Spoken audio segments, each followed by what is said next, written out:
Deus é maravilhoso.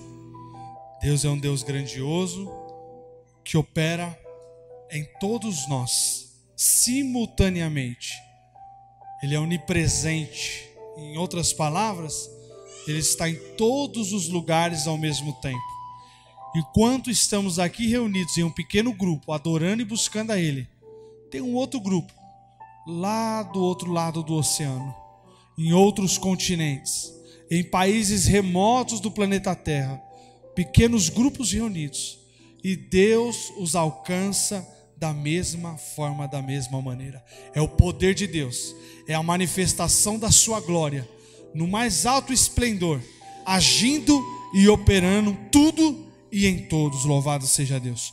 No livro de Romanos capítulo 2, versículo 6 vai dizer: Ele julgará cada um de acordo com seus atos, dará vida eterna àquele que, persistindo em fazer o bem, buscam glória, honra e imortalidade. Mas derramará ira e indignação sobre os que vivem para si mesmo, que se recusam a obedecer à verdade e preferem entregar-se a uma vida de perversidade. No versículo 14 vai dizer: até mesmo os gentios que não têm a lei escrita, quando obedecem a ela, instintivamente mostram que conhecem a lei, mesmo que não a tendo. Demonstram que a lei está gravada em seu coração, pois sua consciência e seus pensamentos os acusa ou lhes dizem que estão agindo corretamente. Isso se confirmará no dia em que Deus julgar os segredos de cada um por meio de Cristo Jesus, de acordo com as boas novas que anuncio. Paulo, ele chega em Roma para ministrar para os romanos, para visitar a igreja, e ele bem sabia das dificuldades que seria ir a Roma e poder compartilhar do evangelho para um povo bem estudado, bem instruído, mas não nas escrituras sagradas. Era um povo bem instruído na idolatria, no paganismo. Era um povo que sabia sobre a cultura greco-romana. Era um povo que sabia sobre toda a parte da mitologia grega.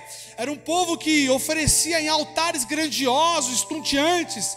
Nós estamos falando de uma época em que Roma estava na sua ascensão, na sua mais alta elevação global. Era um país referência, satélite para o mundo. E ali no epicentro de toda a civilização humana, Paulo entra sobre essa cidade, anunciando as palavras de boas novas. Mas ele não entra com receio. Ele não entra tentando entender qual é a cultura daquele país e como que ele poderia abordar aquele país sem ofendê-los. Não, ele entra com entusiasmo e alegria dentro da palavra de Deus.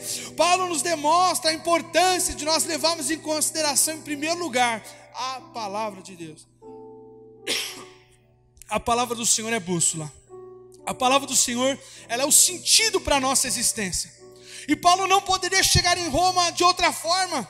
Se Paulo quisesse ali mesclar alguns textos bíblicos ou tentar passar uma certa eloquência saudável para os romanos na sua palavra, deixando mais adocicado os textos bíblicos, com certeza não surtiria o efeito que surgiu quando ele chegou com ousadia e intrepidez, anunciando puramente a palavra do Senhor, sem titubear, sem vacilar, sem procurar palavras. Não, eu vou tomar cuidado com isso porque eu posso ofender um, eu vou tomar cuidado com aquilo senão eu posso ofender outro. Não, a palavra de Deus, ela é confrontadora. A palavra de Deus nos leva a entender que somos pecadores sim, que nós erramos, que nós temos uma mente perversa e que se não nos submetemos à vontade do Senhor Jesus Cristo e sermos purificados por Ele, nada conseguiremos alcançar na nossa vida. E Paulo vai ser levado com essa mesma autoridade, essa autoridade que o alcançou quando ele era perseguidor da igreja, essa autoridade que o alcançou quando ele ficou ali cego, não conseguia ver nada, e ali Deus se encontrou na beira do caminho e disse: Saulo, Saulo, por que é que você está me perseguindo? Esse é o Paulo que teve encontro com Deus. E amados, quando nós temos de fato um encontro com Deus, quando nós entramos na sua presença, aceitamos Ele como Salvador e nos submetemos à vontade do Senhor Jesus Cristo sobre a nossa vida, então nós somos transformados. E isso que nos transformou é o que temos que anunciar, isso que nos regenerou é o que temos que anunciar. Então Paulo vai entrar na cidade de Roma com essa mesma energia, com esse mesmo vigor, com essa mesma autoridade das Sagradas Escrituras. Ele vai abrir a boca e vai começar a falar com autoridade. E esse texto bíblico é um texto bíblico em que Paulo faz um alerta para as pessoas que viviam naquela cidade. E ele vai dizer assim: olha, a perversidade de vocês, as mulheres que estão ali se relacionando com mulheres, os homens que estão se relacionando com homens, isso não é agradável aos olhos de Deus. Deus não quer que vocês se submetam à vontade da sua carne, porque os prazeres da carne eles apontam para a morte, meu irmão. Os prazeres da carne eles apontam para tudo aquilo que nos afasta do Senhor Jesus Cristo, e não é isso que Ele quer para nós. Ele não quer que a gente fique acomodado nas vontades da nossa carne. Nós temos que lutar contra os prazeres carnais e nos submeter à vontade do Espírito, nos dobrar às palavras do Senhor em nosso coração, aleluia, repreendendo todo desejo, todo sentimento que foge dos padrões da palavra de Deus. E quando Paulo ele faz esse alerta para aquele povo, ele ainda vai acrescentar que ele os julgará. Deus os julgará. Haverá um tempo em que Deus voltará. Hoje essa palavra ela faz sentido para nós, porque ainda estamos em um tempo de poder nos arrepender. Mas a palavra do Senhor também diz que o amanhã pertence somente a Deus. Então cada dia basta o homem o seu mal. Hoje eu posso tomar a decisão de transformação da minha vida. Hoje eu posso tomar iniciativas que vão mudar o meu caminhar, mudar a minha jornada. Eu não posso submeter o amanhã. Eu não posso falar, eu vou pensar, eu vou refletir, não, eu vou estudar essa possibilidade, eu vou dar uma investigada nessa possibilidade, eu vou vir mais vezes na igreja. Não é isso que se trata. Deus, Ele quer hoje um posicionamento hoje. Quando Paulo liberou essa palavra, ele disse: olha, cuidado com o que vocês estão fazendo. Cuidado com a prática que vocês estão adotando para a vida de vocês, porque isso é carnal, isso não é de Deus. E em breve o Senhor Jesus Cristo Ele voltará, e Ele vai julgar tudo isso. Ele vai julgar as práticas de cada um. Ele vai ver o que está realmente no coração de cada um. Se o nosso coração está cheio da presença, se o nosso coração está submetido em amor, em graça, em bondade, em fidelidade, ou em soberba, em ganância. Quantas pessoas andam pelo mundo se achando maioral, se achando mais bonito, se achando a última bolacha do pacote. Só que tem um ditado que fala assim, que quanto maior for a escadaria que a pessoa percorrer, maior vai ser o tombo que ela vai levar. E quando nós entendemos isso do Evangelho, é um tombo, irmão. Um tombo na nossa soberba, um tombo na nossa ganância, um tombo no nosso eu, na nossa vontade, no nosso jeito, quando eu acho que eu sou o que sou. Amados, sem Jesus Cristo não somos absolutamente nada. Sem a presença do Senhor Jesus Cristo na nossa vida, nós não vamos chegar nem na esquina. Você pode ter as maiores riquezas desse mundo, você pode ter a melhor beleza desse mundo, mas haverá um dia em que nós nos encontraremos com o Pai na glória, e Ele vai falar para você o que você tem a apresentar nas suas mãos. O que você fez com a sua vida, com a sua existência? O que você fez com o ar que eu te dei para você respirar? Com os pulmões que eu coloquei para você conseguir ter o ar de falar, de anunciar? Com os olhos que eu te dei, com os ouvidos que eu te dei? Tem gente que com muito menos está fazendo muito mais. Tem gente que não tem as pernas e está anunciando o Evangelho. Tem gente que não fala, mas anuncia o Evangelho. Tem gente que está surdo, mas anuncia o Evangelho. Tem gente que está cego, mas anuncia o Evangelho. Ei, amado, nessa noite é um chacoalhão que Deus tem para nós, igreja. É um momento de nos posicionarmos firmemente na presença do Senhor Jesus Cristo. Deus está à porta. Os sinais estão aí para os que creem, e os sinais estão apontando para a volta do grande Messias. O dia do Senhor está se aproximando. O dia do Senhor está chegando. Haverá como relampejar de dia, meu irmão, as pessoas olharão de um lado para o outro e vão se perguntar: cadê fulano, cadê Beltrano, cadê ciclano? Aviões vão cair, louvado seja Deus, os carros vão bater nas avenidas, vai haver um tormento global, as pessoas ficarão sem entender o que está acontecendo, mas eu e você estamos tendo a oportunidade de compreender aquilo que ainda não aconteceu. Jesus Cristo voltará e levará a sua igreja nas alturas. No 14 vai dizer: até mesmo os gentios que não têm a lei escrita, quando obedecem à lei instintivamente, mostram que conhecem a lei, mesmo não a tendo. É inato, você tem o DNA do céu, você foi projetado para a eternidade, você não foi gerado para a morte eterna, você foi gerado para a vida eterna. Por isso que nós não nos conformamos com a morte, irmãos. Por isso que quando um ente querido morre, a gente sente, a gente padece, a gente tristece. Nós nascemos sabendo que a morte existe e virá, mas não nos conformamos com ela, porque isso não está no nosso DNA, isso não está empregado em nosso ser. Nós somos gerados para a vida em Cristo Jesus, e esse é o chamado bíblico, para que nós possamos viver sobre a vida de Cristo Jesus. E a palavra do Senhor diz através do apóstolo Paulo, ele está dizendo assim para os romanos: olha, vocês ainda não conhecem as leis, vocês ainda não conhecem os preceitos bíblicos, mas eu quero dizer que isso já está na consciência de vocês. Quando vocês cometem algo errado, a consciência de vocês pega. Quando vocês fazem algo que é certo, que é honesto, a consciência de vocês também ela fala. Então, amados, não se trata de uma coisa simplesmente que não foi ainda falada ou mencionada. A palavra de Deus, ela é um ativador daquilo que já é gerado em nosso coração, em nossa mente. Quando somos gerados no ventre da nossa mãe, nós já somos concebidos, aleluia, com o DNA do céu. Deus te criou para a eternidade. Se submeta à vontade de Deus, se submeta aos princípios da palavra do Senhor Jesus. Vamos parar de soberba, vamos parar de ganância, vamos parar de achar que somos o último, irmão, porque aleluia, a palavra do Senhor fala que o primeiro vai ser o último. A palavra do Senhor fala que quando você for entrar em algum lugar, que você não sente na frente, que você não se apresente como o melhor, não, senta na última cadeira, seja o último, aleluia. Essa é a conduta do cristão, esse é o jeito que o cristão deve se comportar, meu irmão. Essa conduta deve externar em nosso ser. E quando Paulo ele vai ministrar para os romanos, ele vai apontar essa conduta e ele vai dizer: vocês já têm isso. Eu estou aqui somente como um ativador daquilo que já tem como essência dentro do coração de vocês. E aí no final do texto vai dizer, louvado seja Deus, no versículo 16: isso se confirmará no dia em que Deus julgar os segredos de cada um por meio de Cristo Jesus, de acordo com as boas novas que anuncio. Paulo está dizendo: eu estou aqui anunciando as boas novas do Evangelho, e com base nessas boas novas do Evangelho que eu anuncio, vocês serão julgados. Em outras palavras, Paulo está dizendo assim: a partir de agora, vocês não são tratados mais como inocentes, porque vocês estão tendo a oportunidade de ouvir a palavra revelada. Então agora vocês têm uma grande responsabilidade por estarem ouvindo essa palavra transformadora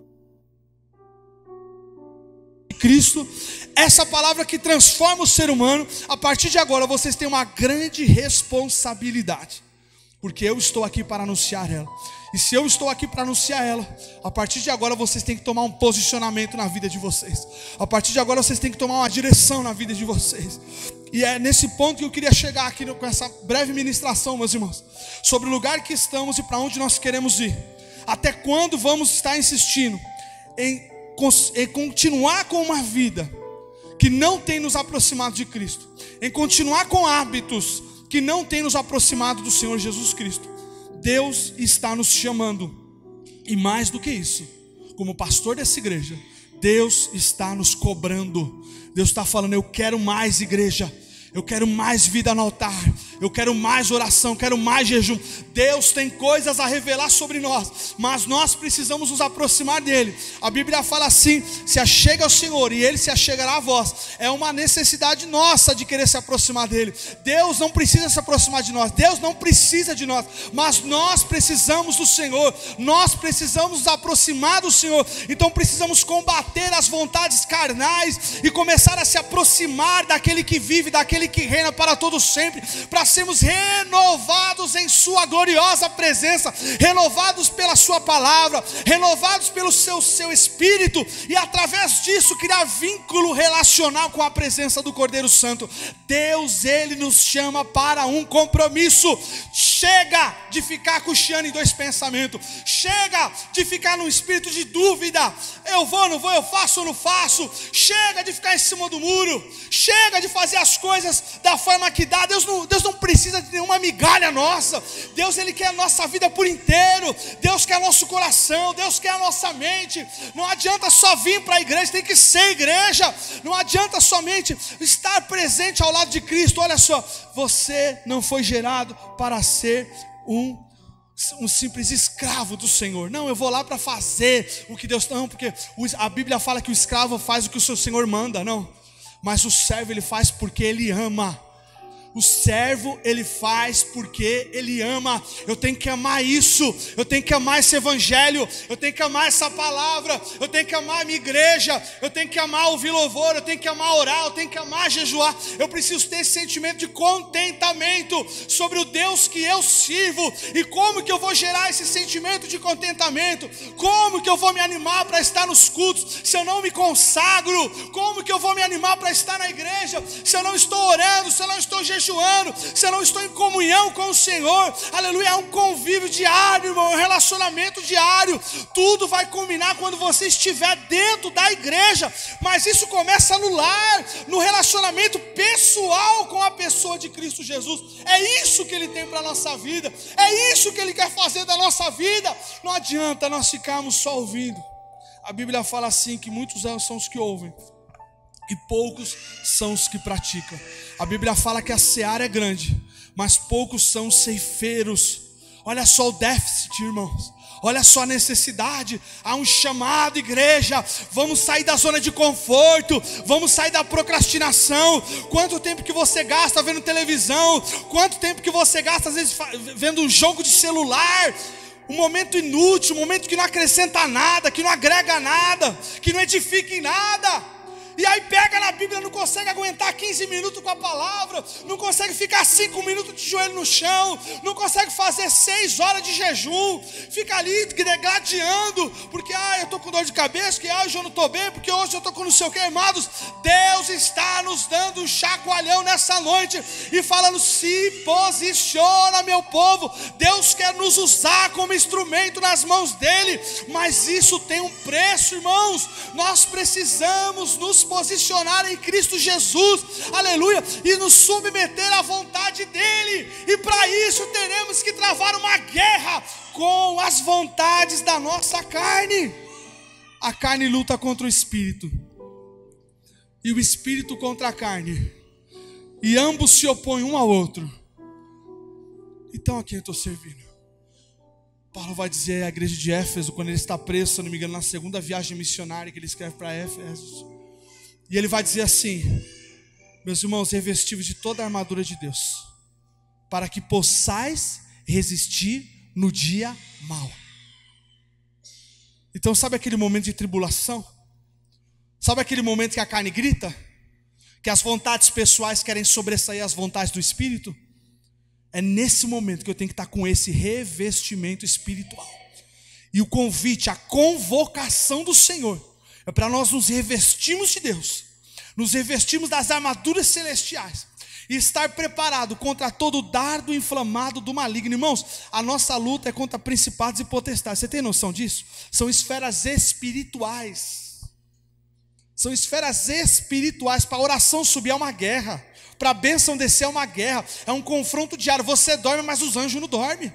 Você descansa, mas os anjos não descansam.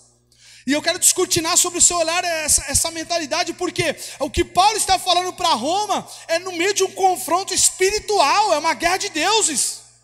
Era um confronto de entidades que estavam ali, presente da mitologia grega. E Paulo com ousadia anunciando essa palavra, trazendo os irmãos para o entendimento bíblico sobre o que eles são e para onde eles vão se não estiverem em Cristo Jesus. E o que nos faz, aleluia, poder realizar grandes coisas, o que nos faz ter contentamento, o que nos faz ter alegria, é esse revestimento espiritual.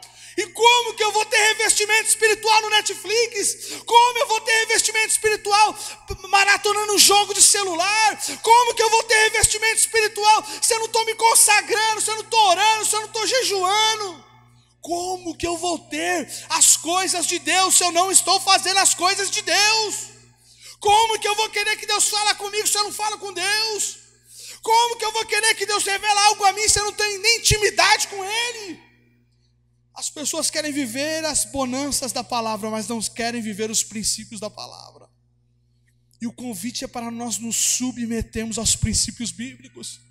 E isso é um processo, irmãos. É um processo de destruir do nosso coração tudo aquilo que não provém de Deus. É uma guerra, irmão. E você começa a se desvencilhar, você começa a se desconectar de todas as coisas que não são de Deus, mas que ainda batem no teu coração, mas que ainda fazem sentido aí no seu ser, mas que ainda controlam você de certa forma. Você tem que destruir, destronar elas diariamente, irmão.